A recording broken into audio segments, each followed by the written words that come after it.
Welcome to the Calculus, a collection of micro lectures, video lessons, and sample exercises. Let's compute the antiderivative of this given exponential function.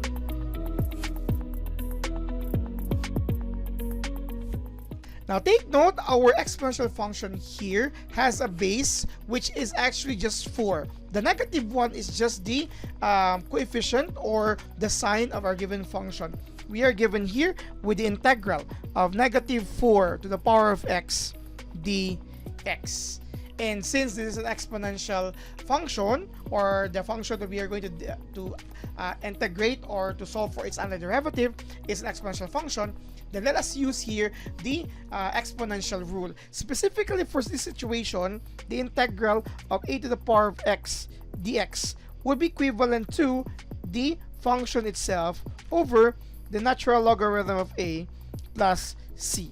This is for the general exponential rule, but strictly, as mentioned, our a here is greater than 0 and a cannot be equal to 1. Because if a is greater than, less than rather, if a is less than 0, then the function is undefined. And if it's equal to 1, the function is just 0 itself.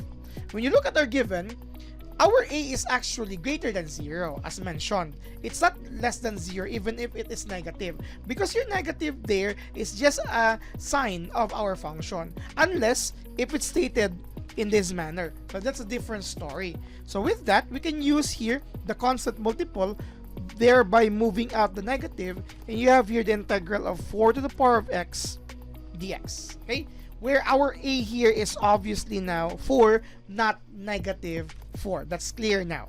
Now for this, since it follows our certain pattern here, this one here and that, let's try to continue with our process. We have here negative, and the result for this is the function itself, or the exponentiation itself rather, 4 to the power of x over the natural logarithm of a, which is just equal to 4.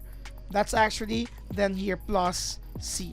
Okay, so that is the next process. Now when you talk about that, of course you can distribute the negative sign. You will have your final answer of negative 4 to the power of x over the natural logarithm of 4, for which we don't have an exact value, so let's stay as it is. You have your minus c.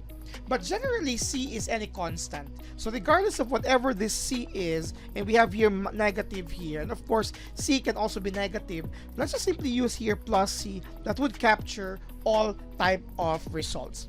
This is now the value or the antiderivative of our given function following the general exponential rule for antidifferentiation.